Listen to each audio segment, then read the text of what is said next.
Hello everyone, मैं हूं सुजीत शुक्ला। स्वागत करता हूं आप सबका आपके अपने channel UPSC insights by Sujeet में। अगर आपने चैनल को अभी तक सब्सक्राइब नहीं किया तो प्लीज चैनल को सब्सक्राइब कीजिए। अगर आपको हेल्पफुल लगते हैं तो प्लीज इन्हें शेयर कीजिएगा। आपका चैनल को सब्सक्राइब करना हमें मोटिवेट करता है कि हम इसी तरीके से आपके लिए क्वालिटी कंटेंट लाते रहे। आज हमें पढ़ना है कौन, लेकिन उससे पहले हमारा एक क्वेश्चन बचा हुआ है टेंजेंट प्लेन के, इसका वो कवर कर लेते हैं, फिर हम शुरू करेंगे हमारा।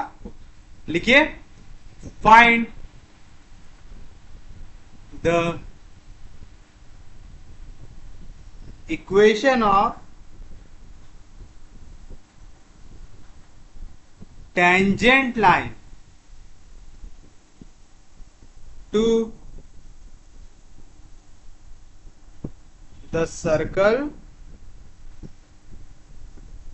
x square plus y square plus z square plus 5x minus 7y plus 2z minus 8 equals to 0,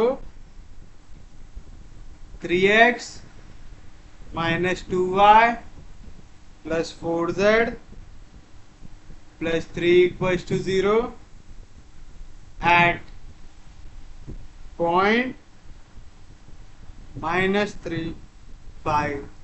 अब क्वेश्चन को समझिए। यहां से आपको टेंजेंट प्लेन की इक्वेशन नहीं पूछ रहा है, आपको बोल रहा है find the equation of tangent line to the circle. Tangent plane होता है स्पीयर को, याद रखिएगा, ये जो है हमारा स्पीयर, इस स्पीयर को आके एक प्लेन यहां से कट कर रहा है। जैसे ये प्लेन यहां से इसे कट करेगा, ये पॉइंट पे क्या बनेगा, ये पॉइंट पे बनता है एक सर्कल। पढ़े थे हम लोगों ने ऐसा, याद आ रहा है कि जैसे ही आप एक सर्कल को नीचे से काटते हैं, आप कुछ भी ले लीजिए, आपके घर में सेब होगा, सेब को लीजिए और नीचे से काट दीजिए, तो एक प्लेन आके एक स्फीयर को काट रहा है, तो नीचे वाला पार्ट क्या बनता है, सर्कल। तो ये जो सर्कल बना हुआ है, इसको एक पॉइंट पे टेंजेंट निकालना है। कौन से पॉइंट पे, इस पॉइंट पे।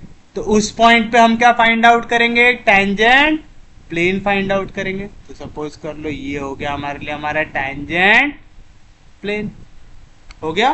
तो जो पॉइंट पे ये टेंजेंट प्लेन और ये आपका ओरिजिनल प्लेन, ये वाला प्लेन और टेंजेंट प्लेन जहां पे भी इंटरसेक्ट होगा, वहां पे क्या बनेंगी, एक लाइन बनेगी। क्योंकि जब भी दो प्लेन इंटरसेक्ट होते हैं क्या बनती है, एक लाइन बनती है। तो जब भी टेंजेंट प्लेन आपके ओरिजिनल प्लेन के साथ इंटरसेक्ट करेगा तो क्या फॉर्म करेगा, टेंजेंट लाइन फॉर्म करेगा। इजी है कंसेप्ट। तो चलिए बताइए सॉल्यूशन में आप सबसे पहले क्या लिखेंगे, the given circle is, the given circle is, क्या दिया हुआ है आपको, x square plus Y square plus Z square plus 5x minus 7y plus 2z minus 8 equals to 0, 3x minus 2y plus 4z plus 3 equals to 0। Equation number 1। ये circle कब बना, ये spear और इस प्लेन से, तो आप लिखेंगे सर्कल 1 इज फॉर्म्ड बाय, किससे बन रहा है circle 1, sphere x square plus Y square plus Z square plus 5x minus 7y plus 2z minus 8 equals to 0 and plane 3x minus 2y plus 4z plus 3 equals to 0 आएगा। हमको चाहिए tangent line, किसको, to circle. तो tangent line to circle कब मिलेगा, tangent line to circle तब मिलेगा जब आप टेंजेंट प्लेन निकालोगे स्पीयर को और उसको इंटरसेक्ट करोगे किसके साथ, आपके गिवन प्लेन के साथ। करेंगे ऐसा, तो चलिए बताइए क्या लिखेंगे आप,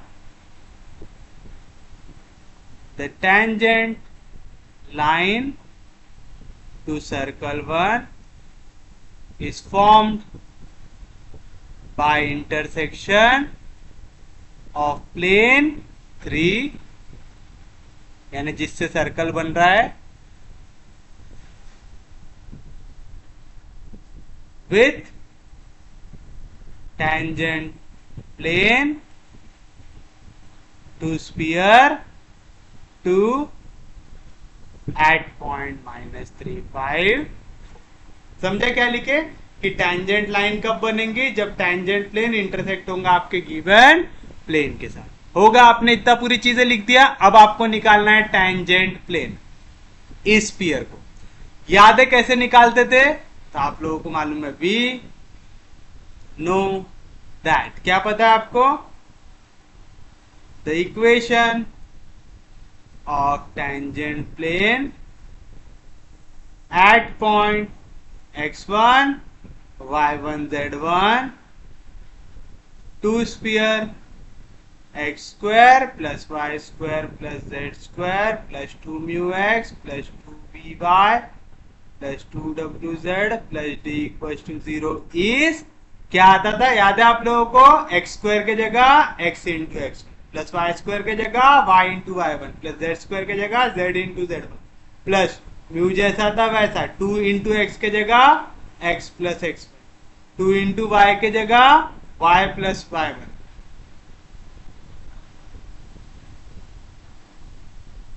और 2 इंटू जेड के जगह z plus z one plus d equal to 0 आएगा।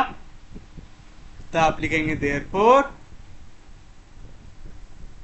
The equation of tangent plane to sphere to at point -354 is क्या आ जाएगा? x इंटू एक्स वन, तो आगे x इंटू एक्स वन की वैल्यू -3 प्लस वाई स्क्वायर की जगह y into y one, तो आएगा 5 इंटू 1 आ गया।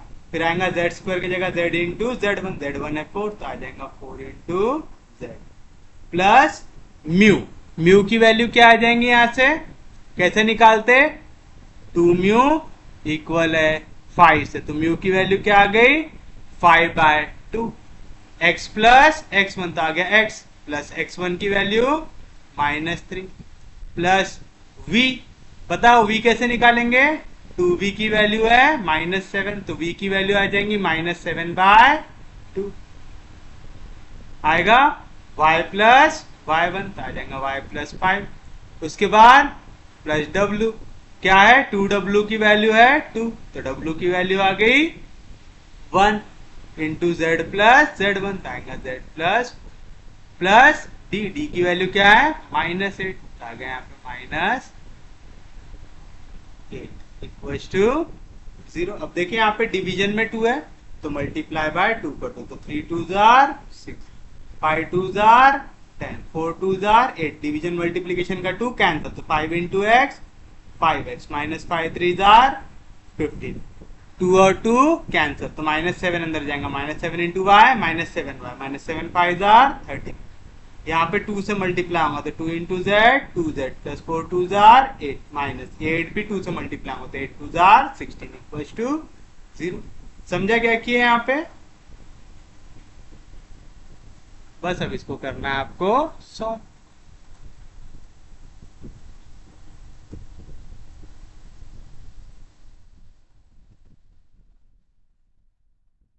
बताइए क्या मिलेगा?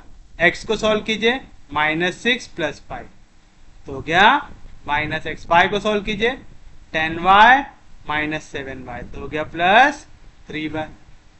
8z प्लस 2z कितना हो गया? 10z। अब यहाँ पे सॉल्व कर लेते हैं, यहाँ से बचेगा -8, यहाँ से बचेगा -40, -50 आएगा -58 इक्वल्स टू 0। आ गया यहाँ तक? किसी को कोई दिक्कत नहीं है? 50 58 आ गया। तो ये हो गया आपके पास इक्वेशन ऑफ टेंजेंट प्लेन। तो हम लोगों ने इक्वेशन 3 तक दे चुके थे, इसको देते हैं equation number 4, which is the required tangent. अब देखिए आपको काय की वैल्यू चाहिए? आपको चाहिए इक्वेशन ऑफ टेंजेंट लाइन चाहिए। तो टेंजेंट लाइन कौन कौन से प्लेन बना रहे हैं? ये वाला plane, given plane 3 and this tangent बना रहा है, तो आप लिखेंगे the tangent line to circle 1 is formed by intersection of intersection of plane 3 with plane 4. This line passes through point. कौन से पॉइंट से पास होंगी? अब देखिए आपका टेंजेंट प्लेन इस स्फीयर को कौन से पॉइंट पे टच करने वाला है? -354 पे। तो आपकी टेंजेंट लाइन भी आपको कहां पे निकालना है? -354 पे है, आपको क्वेश्चन में दिया हुआ है। Find the equation of tangent line to the circle at this point निकालना है। तो हमको टेंजेंट लाइन कौन से पॉइंट से जा रही है? -354 ये पता है।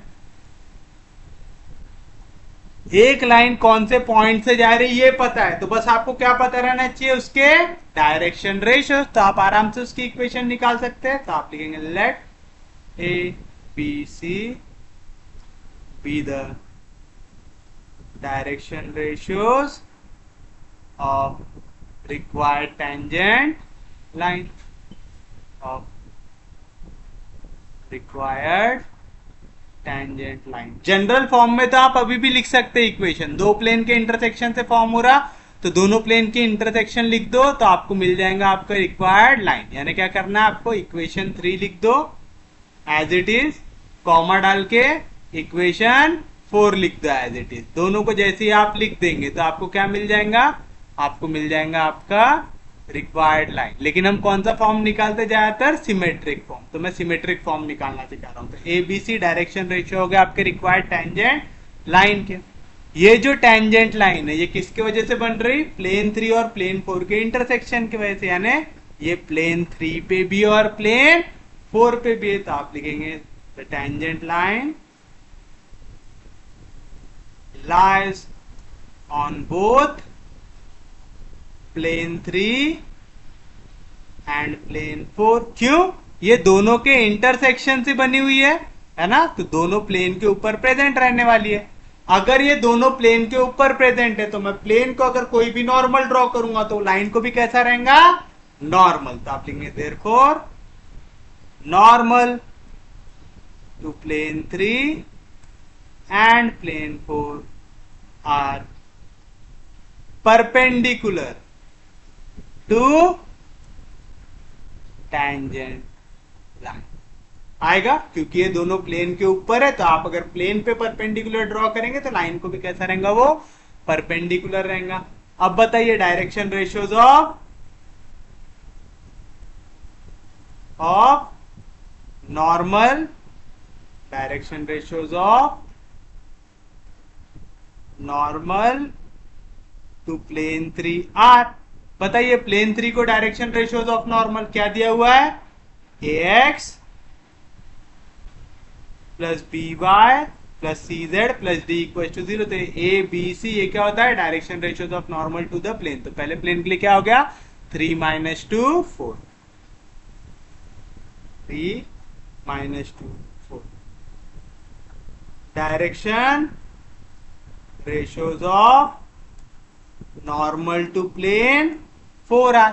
प्लेन 4 के लिए देखिए क्या रहेगा? ax plus B Y plus C z plus d equal to 0। तो क्या आएगा? -1 3 10। ये आ गया direction ratios of normal to plane 3। And we know that, क्या पता है आपको? If two lines are perpendicular, we know that if two lines having direction ratios a1 b1 c1 and a2 b2 c2 are perpendicular, then a1 into a2 plus b1 into b2 plus c1 into c2 इसकी value क्या आनी चाहिए? 0। तो पहला आपका कौन कौन perpendicular है? ये टेंजेंट लाइन और ये नॉर्मल टू द प्लेन। तो इनका मल्टीप्लीकेशन लो, 3 into a 3 है, -2 into b -2b plus 4 into c 4। तो इसकी वैल्यू आएंगी 0। एंड फिर ये टेंजेंट लाइन परपेंडिकुलर है इसके साथ भी, तो -1 into a -a plus 3 into b 3b plus 10 into c 10c। इसकी भी वैल्यू क्या आएंगी? 0। दोनों को कर लो सॉल्व। तो पहले हमें a की वैल्यू चाहिए, तो आप a को नहीं देखेंगे। a के बाद कौन आता? b आएगा -2 3, फिर कौन आता? c आएगा 4 10 इक्वल टू b अपॉन। अब आपको b की वैल्यू नहीं देखना है, b को काट दीजिए, तो फिर कौन आएगा? c। तो आ गया 4 10 फिर आएगा a 3 माइनस। फिर उसके बाद आपको c की वैल्यू चाहिए, c में c को नहीं देखेंगे तो पहले आएगा a 3 माइनस 1, फिर आएगा b -2 आएगा। बस अब यहां से एबीसी की वैल्यू फाइंड आउट कर लीजिए।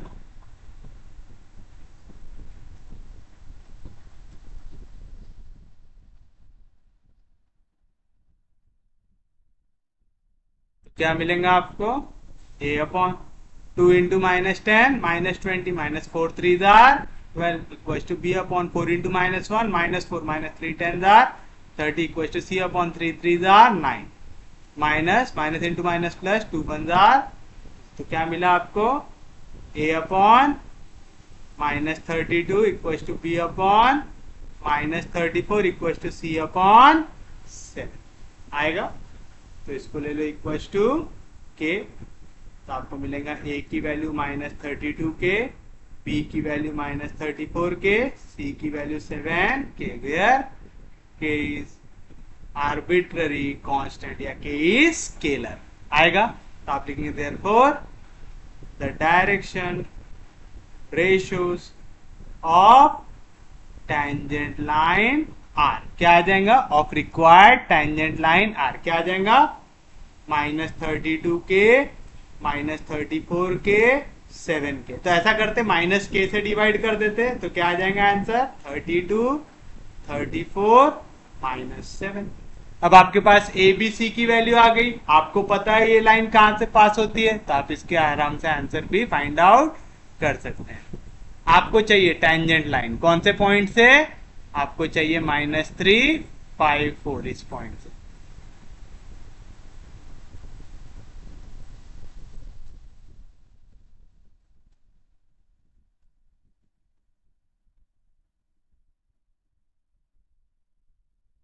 चाहिए और आपको इसके डायरेक्शन रेशियोज भी पता है। बस अब फाइनल आंसर लिख दीजिए, मैं बिना फॉर्मूला लिखे लिख देता हूं। देयरफॉर द रिक्वायर्ड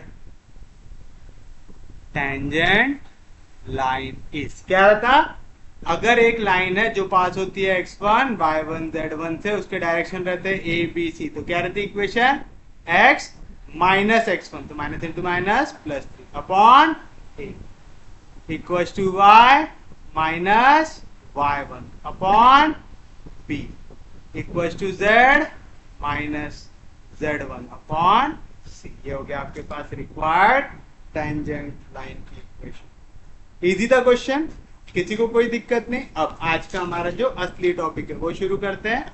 आज क्या पढ़ना है हम लोगों को, आज हम लोगों को पढ़ना है कोण। तो डालिए हेडिंग कोण,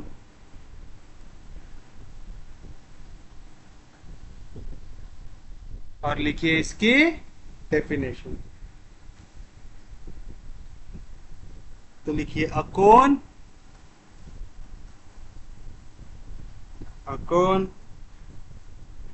is the surface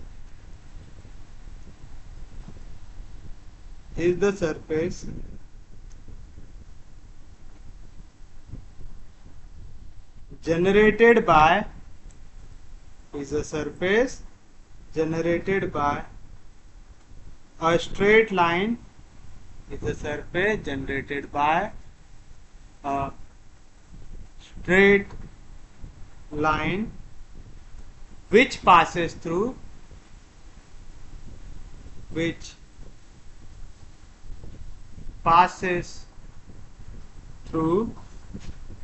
a fixed point,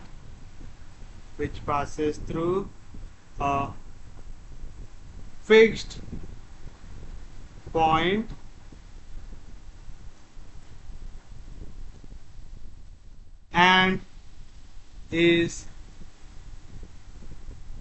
subjected to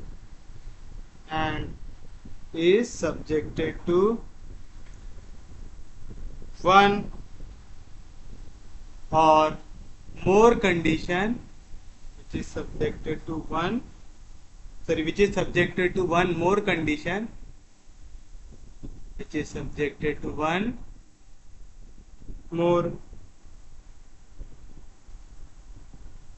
condition. For example, it may intersect.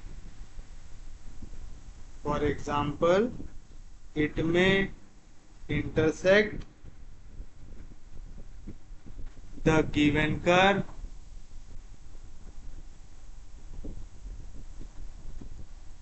touch a given surface or make an angle with a line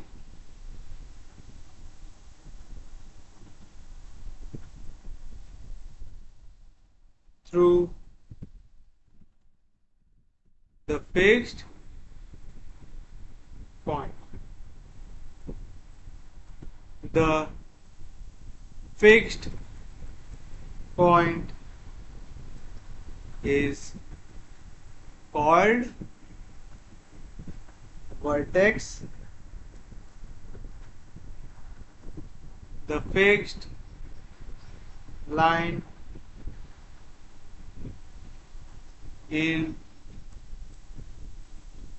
any position is called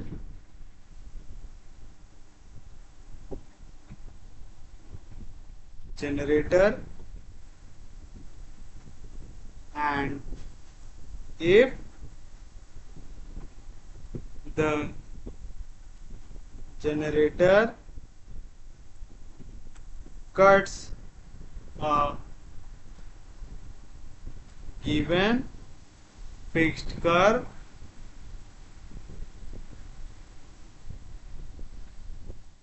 it is called guiding curve.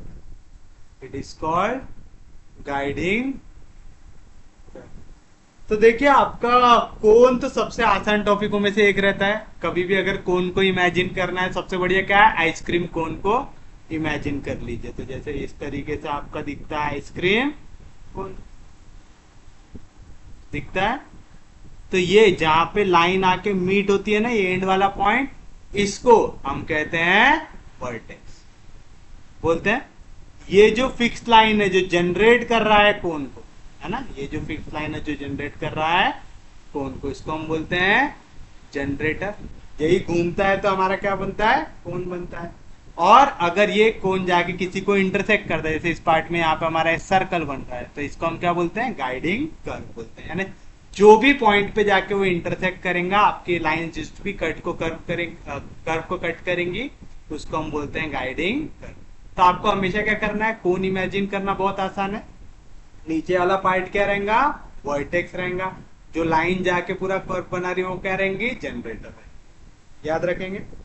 तब इसकी equation किस तरीके से दिखती है, आप लिखेंगे the second degree homogeneous equation ax square plus by square plus cz square plus 2fyz plus 2gxz plus 2hxy equals to 0 represents a cone with vertex at origin. तो देखिए क्या कह रहा है, आपको कोई भी अगर सेकेंड डिग्री की होमोजीनस इक्वेशन दिखे तो वो क्या रिप्रेजेंट करेगा, एक कोन जिसकी वर्टेक्स कहां पे रहेंगी, ओरिजिन पे. सेकेंड होमोजीनस इक्वेशन याद है ना. देखिए जैसे यहाँ पे पावर 2 है पहले टर्म में, दूसरे टर्म में भी वेरिएबल का पावर 2 है, तीसरे टर्म में भी वेरिएबल का पावर 2 है, y का पावर 1, z का पावर 1, दोनों मल्टीप्लीकेशन में. तो टोटल इस टर्म का भी पावर, इस टर्म का भी पावर 2 है, इस टर्म का भी पावर. तो आप देख रहे हैं इस टाइप की जो इक्वेशन रहे इसको हम क्या बोलते हैं, homogeneous equation of second degree बोलते हैं. तो जब भी आप homogeneous equation of second degree x y z में बना पाओ तो आप इसको क्या बोलेंगे, कोन जिसका वर्टेक्स कहाँ पे है, ओरिजिन। याद रहेगा पक्के में। तो देखते हैं अब हम इसको किस तरीके से इसके ऊपर क्वेश्चंस आते हैं।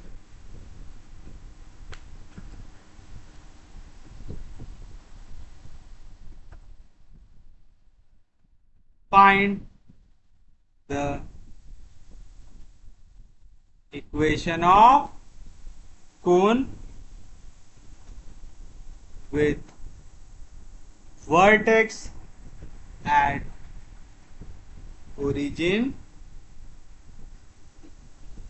which pass with vertex at origin which pass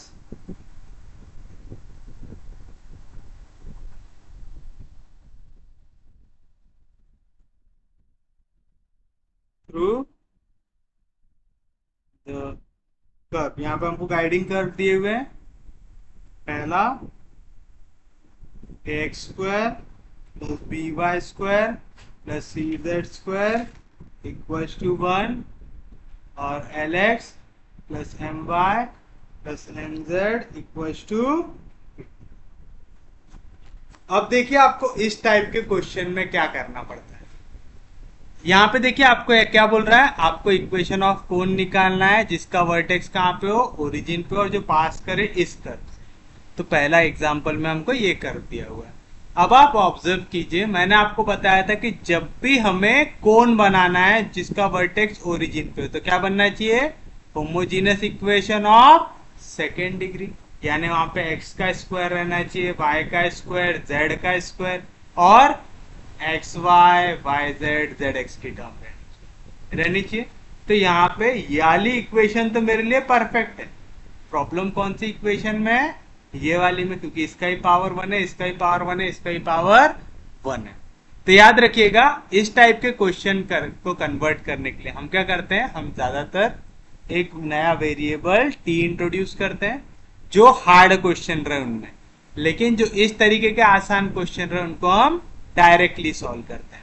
कैसे, तो देखिए आप सॉल्यूशन में सबसे पहले लिखेंगे द गिवन कर्व इज, क्या दिया हुआ है, x square plus B Y square plus C Z square equal to 1, l x plus m y plus m z equal to. ये कर्व को बनाने के लिए कितने इक्वेशन लग रहे हैं आपको, 2 इक्वेशन। तो आप लिखेंगे this curve is formed by किस किस से, पहला x square plus B Y square plus C Z square equal to 1 हो गया equation 1, and second l x plus m y plus n z equal to b, equation number. तो याद रखिएगा आप हमेशा इक्वेशन को 1 के टर्म्स में बनाएंगे, चाहे आप टी पे भी सॉल्व करते रहे तो टी की वैल्यू हम हमेशा क्या लेते हैं, 1 लेते हैं। और क्वेश्चन को टी में नहीं भी सॉल्व कर रहे, ऐसा आसान क्वेश्चन है तो भी आपको काय में इक्वेशन बनाना है, 1 में।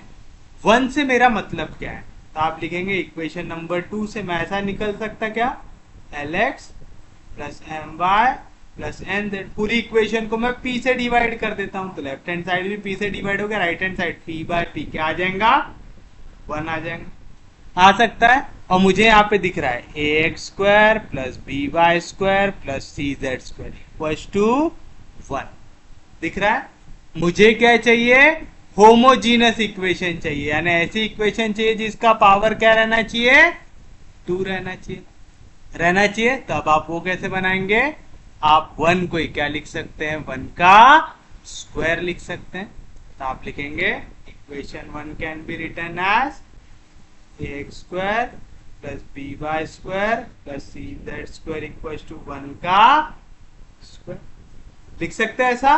तो फ्रॉम इक्वेशन 3 आप 1 के जगह वाली वैल्यू सब्स्टिट्यूट कर सकते हैं, तो क्या मिलेगा आपको, x square plus B Y square plus C Z square equal to 1 का स्क्वायर, और 1 की वैल्यू क्या है, l x plus m y plus n z upon p का होल स्क्वायर मिलेगा। आप यहाँ पे रीजन डालेंगे फ्रॉम इक्वेशन नंबर 3, तो बताइए क्या मिलेगा आपको, यहाँ पे डिवीजन में आ जाएगा पी का स्क्वायर, यहाँ पे डिवीजन में इधर जाएगा मल्टीप्लीकेशन, तो मिलेगा p square into a x square plus B Y square plus C Z square equal to LX plus MY plus NZ का होल स्क्वायर। अब देखिए यहाँ पे जितनी भी टर्म है वहां पे X Y Z का पावर क्या है 2 है, तो ये कैसी हो गई होमोजीनियस इक्वेशन होगी। तो आप लिखेंगे विच is the required equation of cone having vertex at origin। आ गया।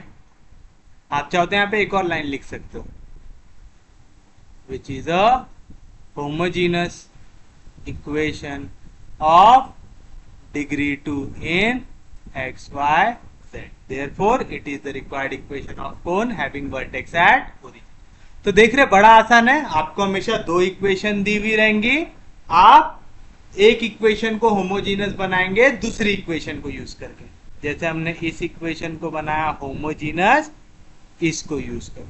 और क्या यूज करना पड़ता है 1 यूज करना। थोड़ा बहुत कंफ्यूजन हो रहा हो तो टेंशन नहीं लेना। देखिए नेक्स्ट क्वेश्चन। नेक्स्ट क्वेश्चन में हम एक और टाइप का क्वेश्चन देख लेते हैं।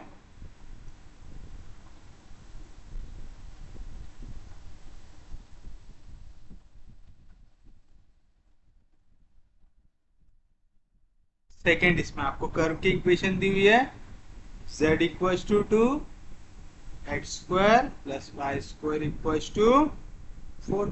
तो जिस तरीके से क्वेश्चन दिया हुआ है, तो आप बताइए क्या दिया हुआ है आपको सॉल्यूशन में। द गिवन कर्व इज क्या दिया हुआ है z equal to x square plus Y square equal to 4। This curve is formed by किस किस से z इक्वल टू ये एक इक्वेशन है and x square plus Y square equal to 4 ये एक इक्वेशन आएगा, कोई दिक्कत नहीं। अब देखिए हमें क्या बनाना है इक्वेशन ऑफ कोन। कोन क्या रहेगा होमोजीनस इक्वेशन ऑफ डिग्री 2। इस इक्वेशन में डिग्री क्या दिख रहा है 2। ये टर्म की डिग्री 2 है, ये टर्म की डिग्री 2 है, ये टर्म की डिग्री 2 है क्या नहीं। तो आप इसमें लिखेंगे 1 का स्क्वायर। देखो पैटर्न ऑब्जर्व करो, ये टर्म की डिग्री 2 है, ये टर्म की डिग्री 2 है, ये टर्म की डिग्री 2 है। तो हमने इनको छेड़ा क्या नहीं, इसकी डिग्री 2 नहीं थी तो मैंने इसको लिखा 1 का स्क्वायर। लिखा दिख रहा है ना। तो जो टर्म की डिग्री 2 नहीं है उसी को छेड़ना है। तो एक्स स्क्वायर वाई स्क्वायर में कोई दिक्कत नहीं, यहाँ पे 4 है, पर 4 को लिखूंगा 4 इंटू 1 का स्क्वायर। और फिर मैं पहली इक्वेशन से 1 की वैल्यू निकालूंगा। मैं लिखूंगा फ्रॉम इक्वेशन 1 मैं क्या लिख सकता हूँ z अपॉन 2, ये वैल्यू आ जाएंगे 1। इसको देता हूँ equation number 3 and from equation 2 क्या दिया हुआ है मेरे को x square plus Y square equal to 4। मैं 4 को लिख सकता हूँ 4 इंटू 1 का स्क्वायर लिख सकता हूं। तो मिलेगा x square plus Y square equal to 4 into 1 की वैल्यू क्या है z बाय 2, लेकिन उसका क्या है स्क्वायर। कहां से आया ये फ्रॉम इक्वेशन नंबर 3 से। तो क्या मिला आपको x square plus Y square equal to 4 into z का स्क्वायर, जेड स्क्वायर बाय 2 का स्क्वायर, 4 4 4 कैंसिल। तो क्या मिला x square plus Y square, यहाँ पे प्लस जेड स्क्वायर इधर गया तो minus Z square equal to 0 which is the required equation of cone having vertex at origin, having vertex at origin।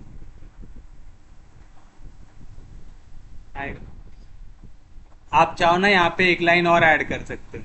जैसे आपने गिवन कर्व लिखा, आप बताओगे आप कौन सी इक्वेशन को होमोजीनस बनाओगे किसको यूज कर। तो आप जैसे यहाँ पे लिख सकते हैं making equation to homogeneous using equation 1।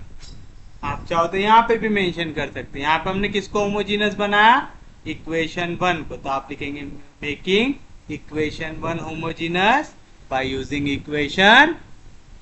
ये तो हो गया आसान क्वेश्चन जहां पे आप डायरेक्टली 1 बना सकते हैं, लेकिन हो सकता है आपको थोड़ा हार्ड क्वेश्चन पूछे यूपीएससी। जैसे आपसे ऐसा क्वेश्चन पूछ दे कि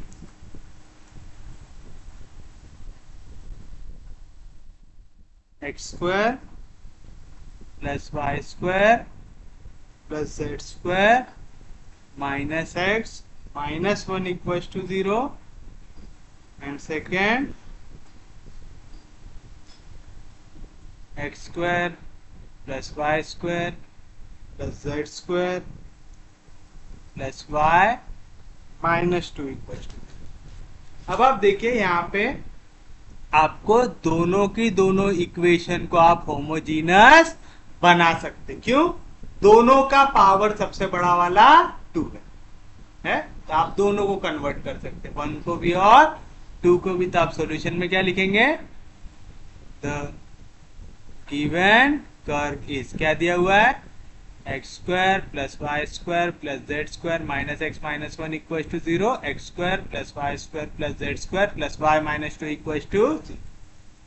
this curve is formed by दो स्फीयर है, पहला x square plus Y square plus Z square minus x minus 1 equal to 0 equation 1, and x square plus Y square plus Z square plus Y minus 2 equal to 0 equation number. अब देखिए यहाँ पे equation में ये power 2 है, कोई problem नहीं, ये पावर 2 है, कोई प्रॉब्लम नहीं, ये पावर 2 है, कोई प्रॉब्लम नहीं। इसका पावर क्या है? 1। मुझे क्या पावर चाहिए? तो मैं इसको मल्टीप्लाई करूंगा एक नए वेरिएबल, एक नया वेरिएबल मैंने लिख दिया t, जहां पे t की वैल्यू क्या रहेंगी? 1 रहेगी। यहाँ पे क्या है? 1 है। मेरे को क्या चाहिए? 1 में कोई भी वेरिएबल है क्या? नहीं, तो वेरिएबल का पावर है 0, मुझे तो पावर चाहिए 2, तो मैं 1 को लिखूंगा 1 इंटू टी का। सेम चीज यहाँ पे पावर 2 है, कोई दिक्कत नहीं, पावर 2 है, कोई दिक्कत नहीं, पावर 2 है, कोई दिक्कत नहीं। y का पावर है 1, पावर चाहिए था 2, तो इसको मल्टीप्लाई करूंगा t से माइनस 2, फिर मेरे को चाहिए यहाँ पे पावर 2 वेरिएबल का, तो मैं इसे मल्टीप्लाई करूंगा t स्क्वायर। समझा? तो जब भी ऐसी बड़ी इक्वेशंस हो जहां पे मल्टीपल पॉइंट हो, सिर्फ इक्वल टू 1 आप डायरेक्ट निकाल सकते क्या? नहीं। जैसे देखिए पिछले क्वेश्चंस में यहाँ पे सिर्फ और सिर्फ एक वेरिएबल का फर्क था, यहाँ पे z था 2 था, तो आप डायरेक्टली 1 की इक्वेशन निकाल सकते थे। यहाँ पे देखिए पूरे इसमें पावर 1 था और पावर 0 था, दोनों के बीच में कितने का फर्क है? सिर्फ 1 डिग्री का। लेकिन आप देखिए यहाँ पे x square Y square Z square है, पावर 2 था, फिर हम आए पावर 1 पे, फिर हम आए पावर 0 पे, तो पूरे क्वेश्चन में अलग अलग टर्म के अलग अलग पावर है, तो आप कोई एक सिंगल टर्म निकाल सकते क्या? नहीं। तो ऐसे क्वेश्चंस में आपको फिर t कंपल्सरली इन्वॉल्व करना जरूरी हो जाता है। समझा? तो आप लिखेंगे making equation 1 and 2 homogeneous equation of degree 2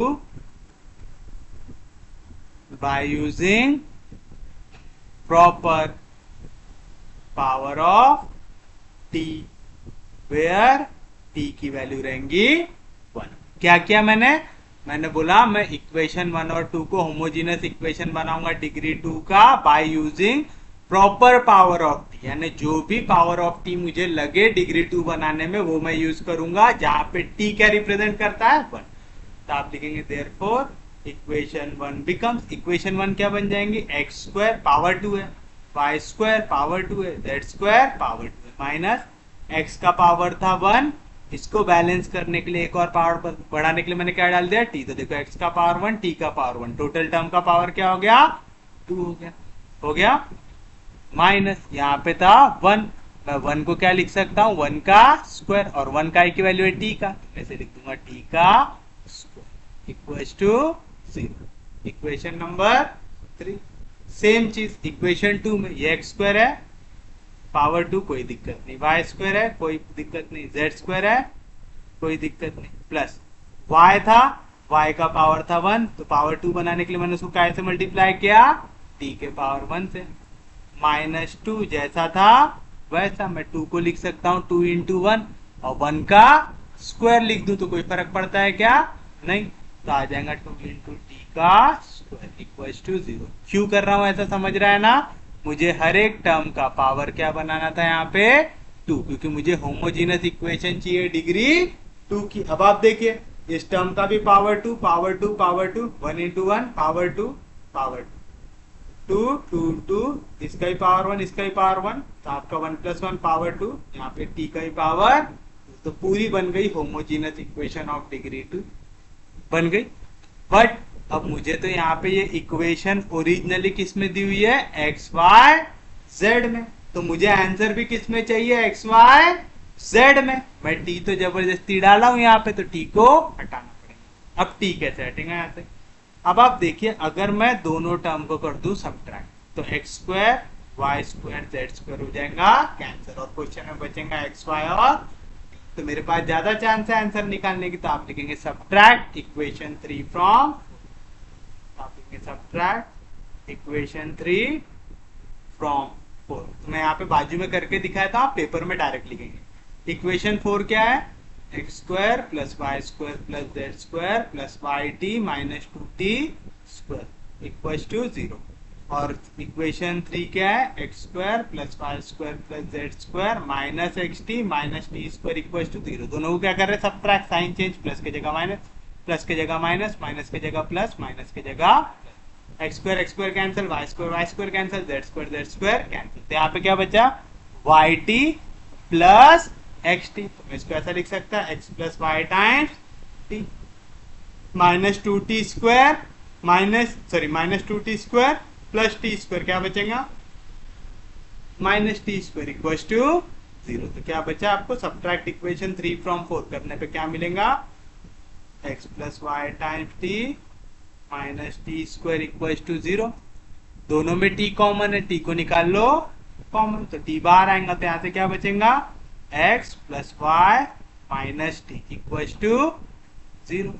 इसको अगर मैं सॉल्व करूं तो दो इक्वेशन बनती है, एक या तो t 0 होगा या तो x plus Y minus t 0 होगा। बट t की वैल्यू क्या है 1, तो t 0 हो सकता क्या, नहीं, बट t की वैल्यू है 1 यानी t 0 नहीं हो सकता। तो अगर t 0 नहीं हो सकता तो किसको 0 होना पड़ेगा, दूसरी वाली टर्म।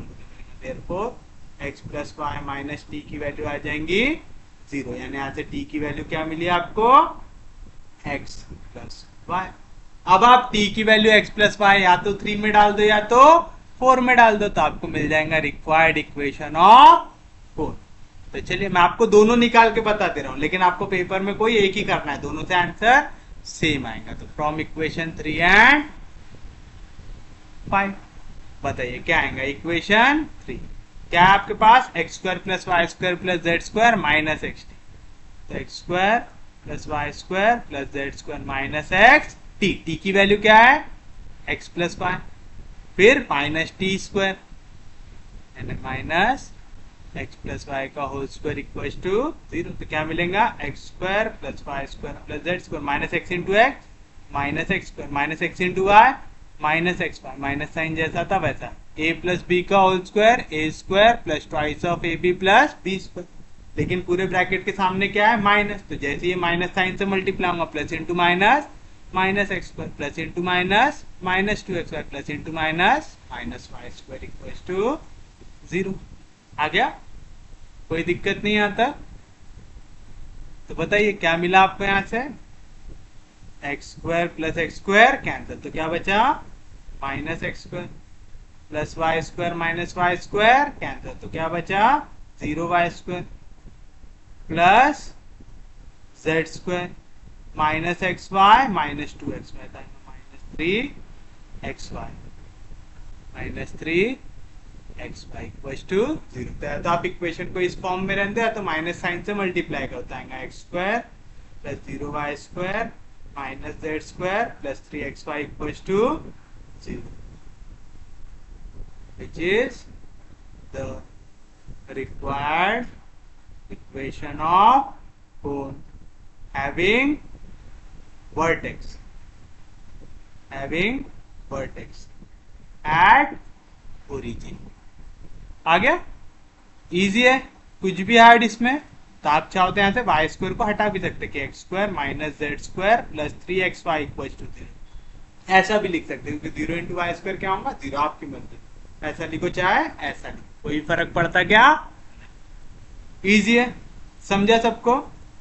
अब देखिए अगर मैं सेम चीज फ्रॉम इक्वेशन 3 एंड 5 के जगह अगर मैं 4 एंड 5 लेता तो कुछ अलग होता क्या? नहीं होता। देख लो करके। फ्रॉम इक्वेशन नंबर 4, क्या है इक्वेशन नंबर 4 आपके पास? X square plus Y square plus Z square plus Y, X square plus Y square plus Z square plus Y, T की value X plus Y minus 2t का square यानी X plus Y का whole square equal to 0। तो क्या मिलेगा? X square plus Y square plus Z square plus X into Y, X Y plus Y into Y, Y square minus 2 into x plus Y का whole square, x square plus 2 y plus Y square. लेकिन ये minus 2 जाके अंदर multiply होता है, minus 2 x square minus 2 2 जार 4x minus 2 into y square equal to 0। अब देखिए पहले x को देखो, x square minus 2x square क्या आया? Minus x square, Y square plus Y square 2y square, 2y square में से 2y स्क्वायर गया तो 0 plus Z square x Y minus 4x y कितना आएगा? Minus 3x Y equal to 0। Minus sign से multiply कर तो क्या आएगा? X square minus Z square plus 3xy equal to 0, x square minus Z square plus 3xy equal to 0। तो दोनों का आंसर सेम आ रहा है। तो आप देख रहे हैं अगर आपको क्वेश्चन ऐसा सिंपल इक्वेशन में दिया है तब तो थोड़ा आसानी से आया था। क्या करना? जो भी इक्वेशन में पावर 2 दिख रहा है उसको सॉल्व करना, जो टर्म में पावर 2 नहीं है उसके जगह 1 का स्क्वायर डाल देना। आप अभी समझ गए होंगे 1 का स्क्वायर, ये यहाँ पे भी तो हमने वही किया, जहां जहां पे 1 था मैंने उसको क्या ले लिया हूं? टी ले लिया हूं। मैंने हर एक टर्म का पावर क्या बनाया? 2 बनाया। जैसे मैंने टी का स्क्वायर लिया यहाँ पे और फिर 1 की वैल्यू यहां से निकाले। सेम चीज आप ये क्वेश्चन को भी टी लेके सॉल्व कर सकते थे, है ना? जैसे आपने z/2 को लिया था 1 और 1 को लिख देते इक्वल टू टी, तो यहाँ पे क्या आ जाता? 4 इंटू 1 का स्क्वायर, मतलब 1 का की वैल्यू है टी का तो 4 इंटू टी का स्क्वायर, और टी की वैल्यू क्या है? z/2, तो आगे z/2। लेकिन ये वाले क्वेश्चन में टी लेना जरूरी रहता है क्या? नहीं, बहुत आसान है, डायरेक्टली भी आ सकते। लेकिन ऐसे क्वेश्चन जहां पे पावर 2 भी है 1 भी है और 0 भी है, यानी सेम इक्वेशन में 3 पावर के डिफरेंस है, ऐसे में आप 1 डायरेक्टली बना सकते क्या? नहीं बना। तो आपको टी वाली टर्म इंट्रोड्यूस करना ही पड़ता है। किस तरीके से? कि होमोजीनियस इक्वेशन बन जाए डिग्री 2 की, यानी हर एक टर्म की डिग्री क्या आ जाए? 2 आ जाए। एक बार आ जाए फिर उसके बाद तो आपको बस क्या करना है? टी की वैल्यू निकालना है और ओरिजिनल इक्वेशन में सब्स्टिट्यूट कर देना है। तो उम्मीद है समझा होगा। क्वेश्चन ज्यादा हार्ड है क्या इसके? बस एक बार आपको बेसिक समझ में आ जाए फिर क्वेश्चन में कुछ भी दम नहीं है, फिर क्वेश्चन बहुत ज्यादा आसान है। देखिए आपका नेक्स्ट क्वेश्चन,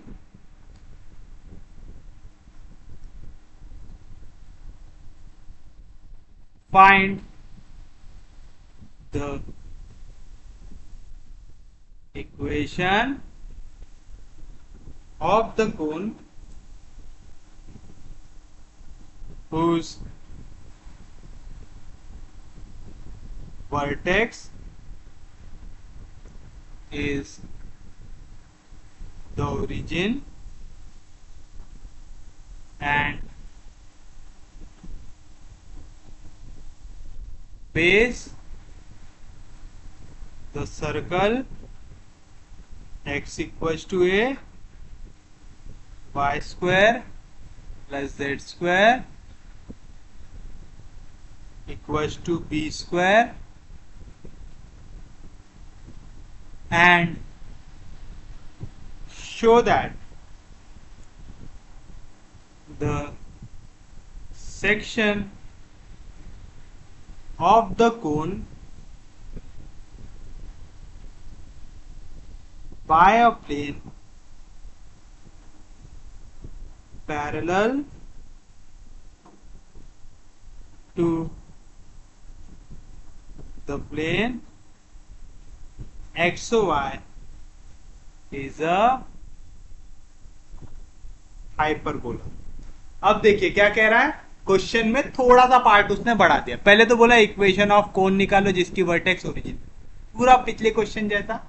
बेस क्या है? ये दो इक्वेशन से बना हुआ है, ये होगी इक्वेशन 1, ये होगी इक्वेशन, इस टर्म का पावर 2 है तो हम इसको सॉल्व करेंगे, इसका पावर 1 है तो यहाँ पे हम 1 की वैल्यू निकालेंगे। यहाँ पे a मल्टीप्लीकेशन में तेरा डिवीजन, तो x अपॉन a की वैल्यू आ जाएंगी 1 और मैं b स्क्वायर के बाद लिख दूंगा इंटू 1 का स्क्वायर, फिर यहाँ पे वैल्यू डाल दूंगा तो मुझे मिल जाएगा इक्वेशन ऑफ कोन। ये तो आसान वाला पार्ट हो गया। फिर बोल रहा है show that the section of cone, मतलब अब इस कोन को आके एक प्लेन काटने वाला है, plane parallel to plane x O y. X O y मतलब एक्स वाई प्लेन की बात कर रहा है ना, एक्स एक्सिस वाई एक्सिस, ये ओरिजिन पे हो गया एक्स ओ वाई, मतलब एक्स वाई प्लेन।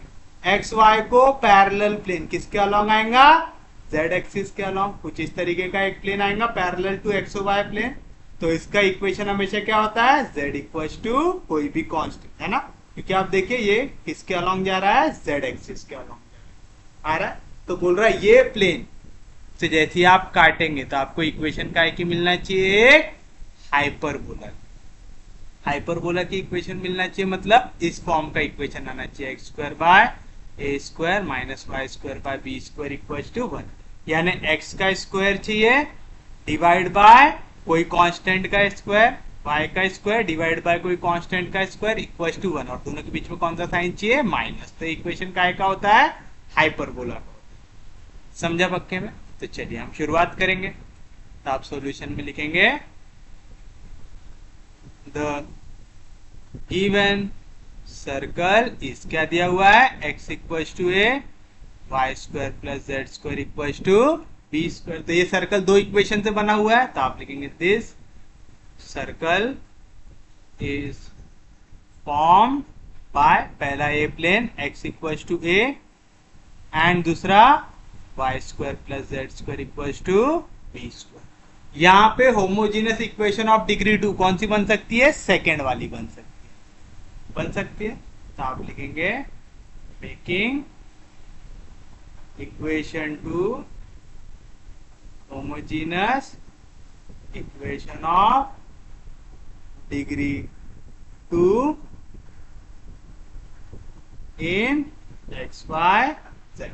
मुझे यहाँ पे t की जरूरत है क्या, नहीं, इक्वेशन आसान है, यहाँ पे पावर 1 है, यहाँ पे पावर 0 है, एक का फर्क जब भी रहे तब आप आराम से इक्वेशन को सॉल्व कर सकते।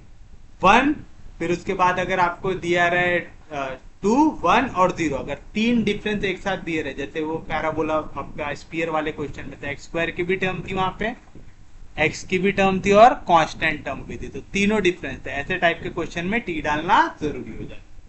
तो चलिए बताइए कैसे करेंगे। इक्वेशन 1 को मैं क्या लिख सकता हूँ, x की वैल्यू है a, मैं लिख सकता हूँ x अपॉन a की वैल्यू आ जाएंगी 1, आ जाएंगे। फ्रॉम इक्वेशन नंबर 2 मैं क्या लिख सकता हूँ, y square plus Z square दिया हुआ है, बी स्क्वायर दिया हुआ है, तो मैं इसको ऐसा लिख सकता है y square plus Z square equals to B square into 1 का स्क्वायर लिख सकता हूँ। कोई दिक्कत नहीं, किसी को भी कोई डाउट नहीं। कैसे कन्वर्ट कर रहे समझ रहा है ना। आपने क्या किया, यहाँ पे देखिए पावर 2 है, कोई दिक्कत नहीं, यहाँ पे भी पावर 2 है, कोई दिक्कत नहीं, यहाँ पे पावर 2 है क्या, नहीं, b का स्क्वायर है, लेकिन b क्या है, कांस्टेंट है, x y z ऐसा वेरिएबल है क्या, तो मैंने क्या किया, यहाँ पे वेरिएबल डालने के लिए इसको मल्टीप्लाई कर दिया 1 के स्क्वायर। जिसको भी आपको बनाना रहता आप सेम मेथड से बना रहे हैं तब से, तो बताइए क्या मिलेगा, y square plus Z square equal to B square into 1 का स्क्वायर, 1 की वैल्यू क्या है, x अपॉन ए, इसका कहाँ से आया ये, फ्रॉम इक्वेशन नंबर 3 से आया। तो क्या मिलेगा आपको, यहाँ पे a का स्क्वायर डिवीजन में इधर जाएगा तो मल्टीप्लीकेशन आएगा, a square Y square plus A square Z square equal to यहाँ पे आ जाएगा बी स्क्वायर एक्स स्क्वायर आ जाएगा। आ गई है homogeneous equation of degree 2।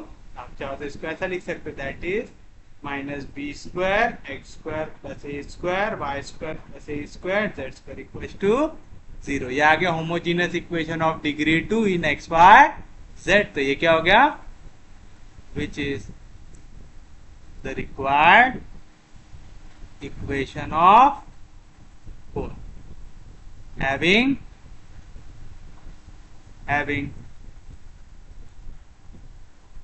its vertex at origin। तो इसे मैं इक्वेशन दे देता हूं, 3 तक दे चुके हैं, ये हो गया हमारे लिए कोई दिक्कत नहीं, कोई डाउट नहीं।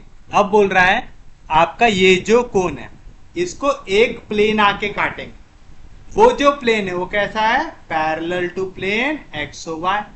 तो आप लिखेंगे any plane parallel to x O Y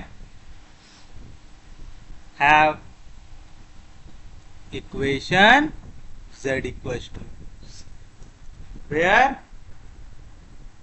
c is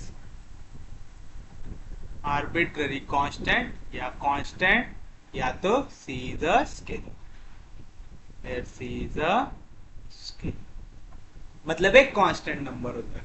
ये क्यों समझ में आया ना, कोई भी प्लेन अगर x y प्लेन को पैरेलल है तो किसके अलॉन्ग आएगा, z एक्सिस के अलॉन्ग, कुछ ऐसा बनेगा। अब देखिए जो प्लेन है ये पैरेलल, बड़ा बनाता हूं ताकि आपको समझ में आए।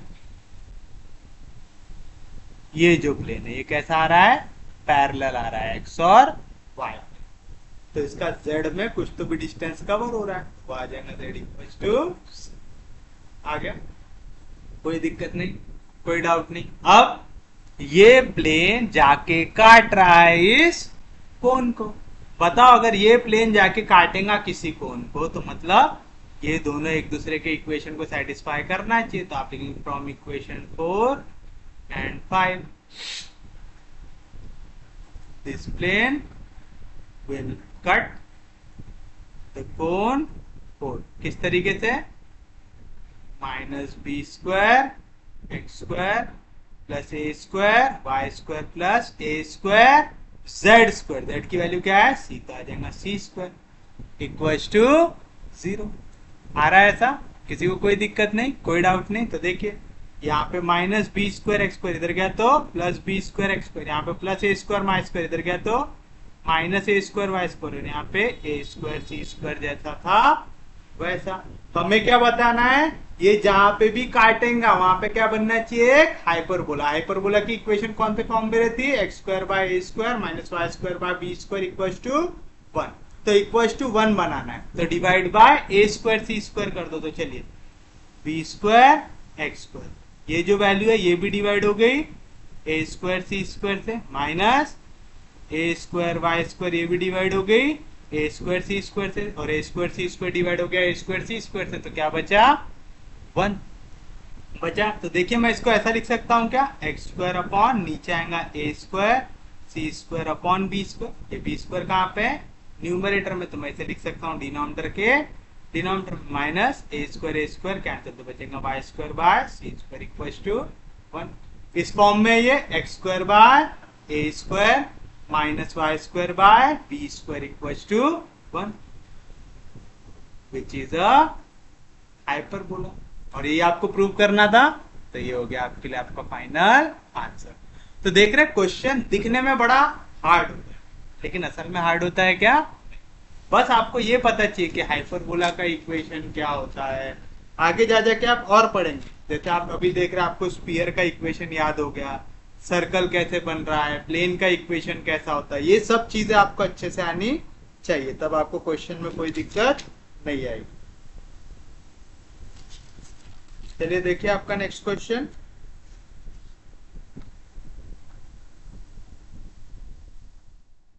जो है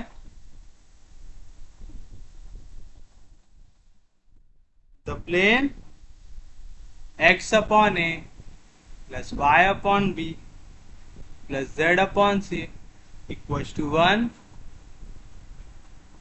meets the coordinate axis in a b and c respectively. Prove that the equation of the cone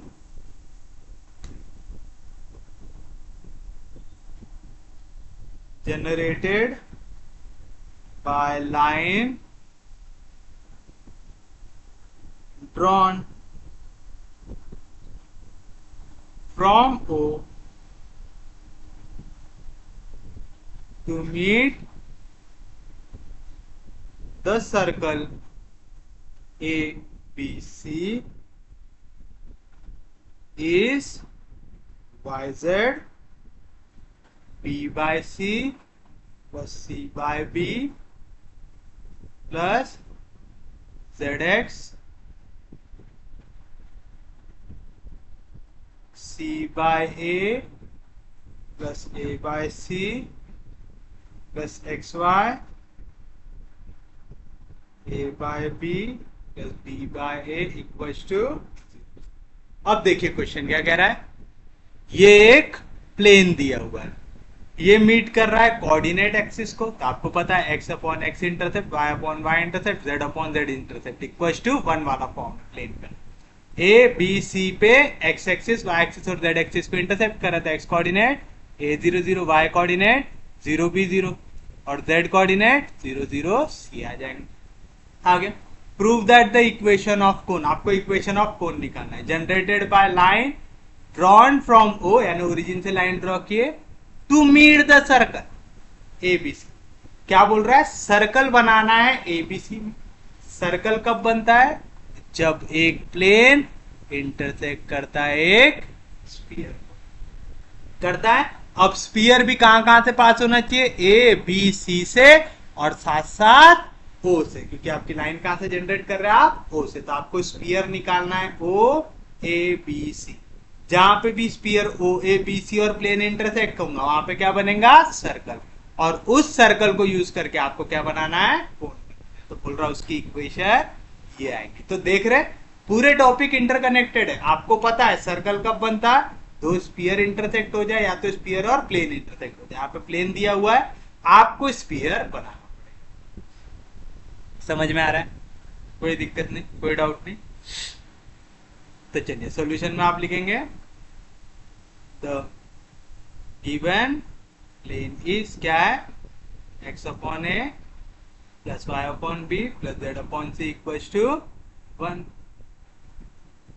this plane intersect x, y and z axis at point A, B and C respectively. Therefore, coordinate of point A क्या आ जाएगा, A0 0, coordinate of point B क्या आ जाएगा, 0 B 0, coordinate of point C क्या आ जाएगा, 0 0 C। याद है ना कैसे निकालते थे, अगर मैं x एक्सिस को इंटरसेक्ट बोल रहा हूं तो y और z के जगह मुझे क्या डालना पड़ेगा, 0। y और z के जगह अगर 0 डालता है x upon a equals to 1, तो x की वैल्यू आ गई।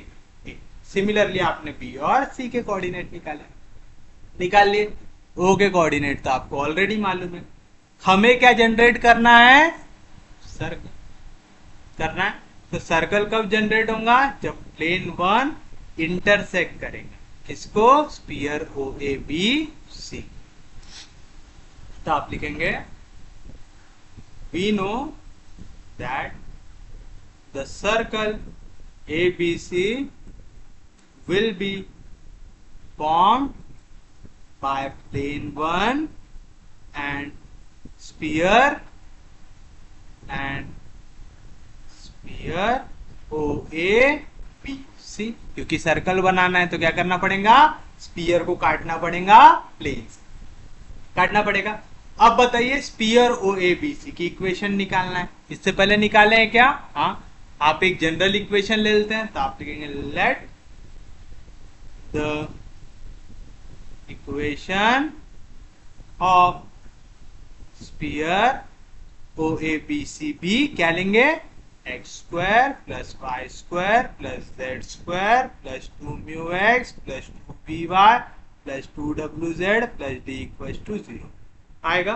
स्फीयर का नाम क्या है, OABC। मतलब ये स्फीयर ये चारों पॉइंट से पास होता है। अगर ये चारों पॉइंट से पास होता है तो ये पॉइंट ने क्या करना चाहिए, इक्वेशन को सेटिस्फाई करना चाहिए। तो आप लिखेंगे as sphere two passes through O जिसके कोऑर्डिनेट है 0 0 0, A जिसके कोऑर्डिनेट है A 0 0, B जिसके कोऑर्डिनेट है 0 B 0 एंड C जिसके कोऑर्डिनेट है 0 0 C।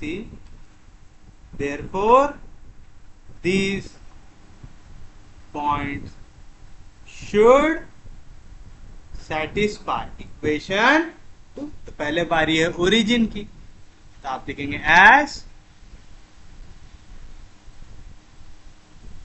ओ 0 0 0 satisfy equation two. Equation two क्या है? X square plus Y square plus Z square plus 2 mu x plus 2 b Y plus 2 डब्ल्यू z plus d equal to 0।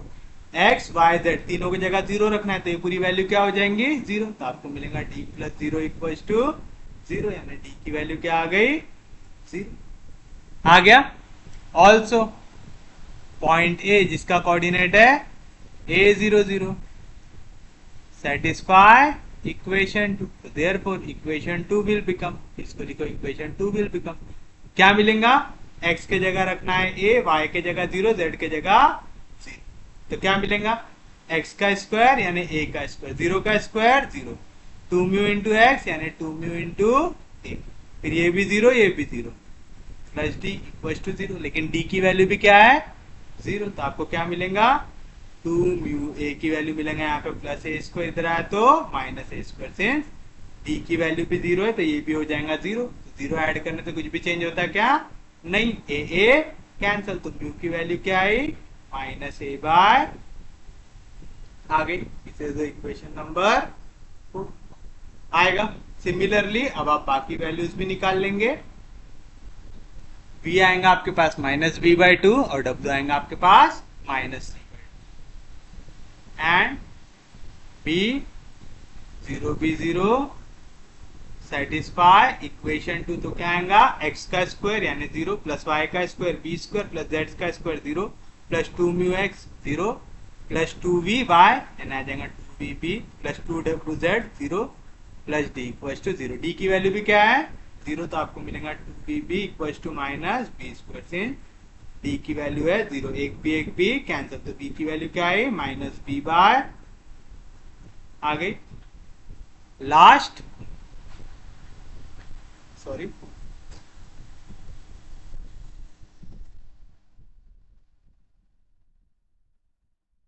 Last क्या निकालेंगे हम? Also c जिसके coordinate है 0 0 c satisfy equation to. Therefore equation two becomes x के जगह 0, y के जगह 0, z के जगह 2, तो आएगा x square plus Y square plus Z square यानी c का स्क्वायर प्लस 2 म्यू x भी 0, 2v y भी 0 plus 2wz plus d equal to 0। फिर से d की वैल्यू क्या है? 0, तो आपको मिलेगा 2wc equal to minus c square, से d की भी वैल्यू है 0, एक सी कैंसिल, तो w की वैल्यू आ गई माइनस सी बाय आ गई। ये हो गया इक्वेशन नंबर 6। तो फ्रॉम इक्वेशन 2 3 4 5 एंड 6 बताओ क्या मिलेगा? क्या थी इक्वेशन? The equation of sphere OABC is, क्या आ जाएगा? X square plus Y square plus Z square plus 2 mu x plus 2 v y plus 2 w z plus d equal to 0। d की वैल्यू तो 0 थी, 2 कैंसिल, तो क्या मिला? That is x square plus Y square plus Z square minus A x minus B y minus c Z equal to 0। ये हो गया equation number 7 आ गया। तब आपके पास आपके स्फीयर की इक्वेशन आ गई। किसी को कोई दिक्कत नहीं, कोई डाउट नहीं, तो आप लिखेंगे therefore the required circle ABC is formed by, किससे? जो प्लेन दिया हुआ था x upon a plus y upon b plus z upon c equal to 1 and sphere कौन सा? X square plus Y square plus Z square minus A x minus B y minus c Z equal to 0। Equation number 7 है शायद, है ना? 7 आएगा। अब देखिए यहां पे तो 1 ऑलरेडी बना हुआ है, हमें यहाँ पे power two power two power two power one power one power one दिख रहा है, यानी कितने का फर्क है? सिर्फ और सिर्फ एक का। दो टर्म्स के बीच में फर्क है क्या? नहीं। ऐसा है क्या पावर टू के बाद पावर वन फिर पावर जीरो? नहीं। मतलब हमको टी डालने की जरूरत है क्या? नहीं, सिर्फ एक का डिफरेंस है। यहाँ पे पावर टू की टर्म्स है, फिर पावर वन की टर्म्स है, मतलब हम डायरेक्टली सॉल्व कर सकते हैं। तो आप लिखेंगे making equation 7 homogeneous equation of degree 2 in homogeneous equation of degree 2 in x y z using equation लेंगे। तो आप देखिए, आप इक्वेशन 7 को क्या लिख सकते हैं? तो 7 कैन बी रिटर्न एज, आप ऐसा एरो बना सकते हैं, या तो आप यहाँ पे ऐसा भी लिख सकते हैं फ्रॉम इक्वेशन नंबर 7। मैं इसको ऐसा लिख सकता क्या? X square plus Y square plus Z square. यहाँ पे भी माइनस साइन है, यहाँ पे भी माइनस साइन है, यहाँ पे भी माइनस साइन है। माइनस को बाहर लेता हूँ, माइनस के साथ में वन को बाहर लेता हूँ, तो अंदर क्या बचेगा? A x plus B Y plus C Z equal to 0। मैंने पहले ही बताया था आपको, ये वाली टर्म में पावर वन है, टू बनाना है, ये वाली टर्म में पावर वन है, टू बनाना है, वाली टर्म में पावर वन है, टू बनाना है ना। तो ये तीनों टर्म को हमको पावर बढ़ाना है, तो ये तीनों टर्म को मैंने मल्टीप्लाई कर दिया वन से। किया। यहाँ पे पावर कितना है? वन। मेरे को कितना बनाना है? टू। तो मैंने वन का पावर क्या रखा हूं? वन। अगर यहाँ पे सिर्फ और सिर्फ ए प्लस बी प्लस सी ऐसी टर्म होती तो यहाँ पे वेरिएबल का पावर कितना है? 0। मुझे पावर क्या बनाना था? 2। तो मैं क्या करता? 1 का स्क्वायर से मल्टीप्लाई करता। तो ये चीज समझ में आ रही है ना? जो पावर रिक्वायर्ड है उस हिसाब से आप 1 का पावर डिसाइड करते हैं। यहाँ पे ऑलरेडी एक एक्स है, मुझे एक और एक्स चाहिए, तो मैंने 1 का पावर लिया 1। अगर यहाँ पे एक्स नहीं होता, मुझे 2 एक्स चाहिए, तो मेरे को क्या लेना पड़ता था? 1 का स्क्वायर लेना पड़ता था। तो बताइए क्या मिलेगा आपको? X square plus Y square plus Z square, minus sign जैसा था वैसा। 1 की वैल्यू क्या है? X upon A plus y upon B plus Z upon c into a x plus B Y plus C Z equal to 0। कहां से आया ये? फ्रॉम इक्वेशन नंबर 1 से आया। बस अब इसको सॉल्व कर लो, आपका आंसर मिलना चाहिए। देखते हैं मिलता है कि नहीं मिलता। तो क्या आएगा? X square plus Y square plus Z square, पहले माइनस साइन जैसा था वैसे ही रखते, पहले अंदर का ब्रैकेट ओपन करते। एक्स अपॉन ए जाके मल्टीप्लाई होगा ए एक्स से, डिवीजन का है मल्टीप्लीकेशन का है, cancel X into X X square. X upon ए जाके मल्टीप्लाई होगा बी वाई से, तो क्या मिलेगा आपको?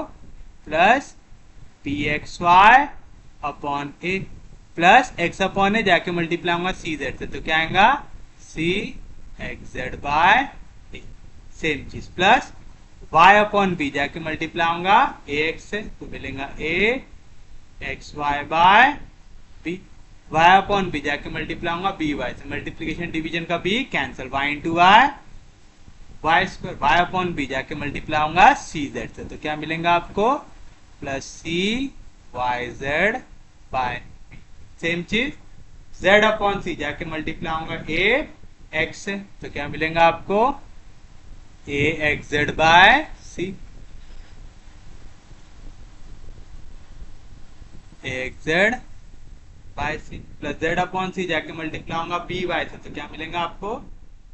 B Y Z upon plus Z upon C जाके मल्टीप्लाई होगा सी जेड, तो मिलेगा Z into Z Z square equal to 0। चलिए कीजिए ब्रैकेट को ओपन, तो क्या मिलेगा आपको? X square plus Y square plus Z square minus x square minus B x Y upon A minus C x Z by A minus, क्योंकि minus sign अंदर जा रहा है तो सबके साइन चेंज हो जाएंगे, minus A x Y by B minus Y square minus C Y Z by B minus A x Z by C minus B Y Z by C minus Z square equal to plus X square minus x square cancel, plus Y square minus Y square cancel, plus Z square minus Z square cancel. तो क्या बचा आपके पास?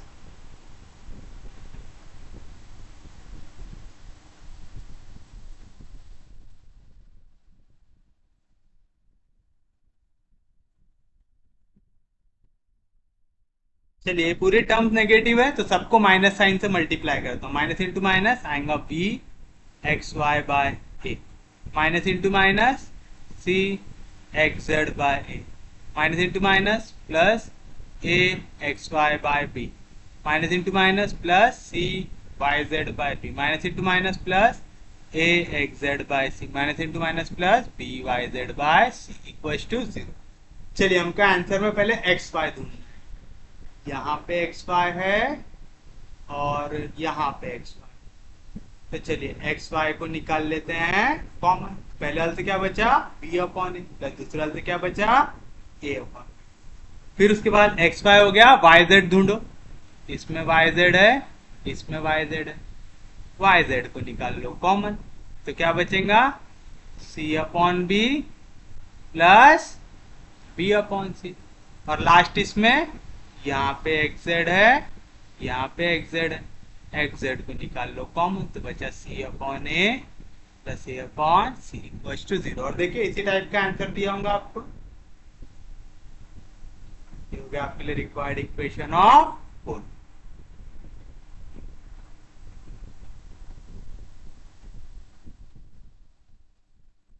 आपको rearrange करके लिखना है, यहाँ पे वाई जेड पहले लिखा हुआ है, याद रखिएगा जैसा आंसर बोला है वैसा ही लिखना है। दैट इज देखिए सेम है कि नहीं है हमारा, वाई जेड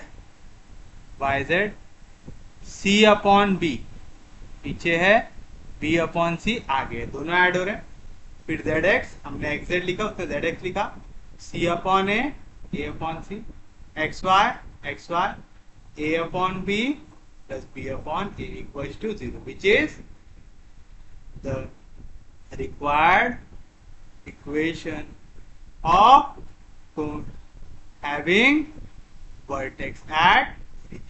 तो उम्मीद है आज का लेक्चर सबको समझ में आया होगा।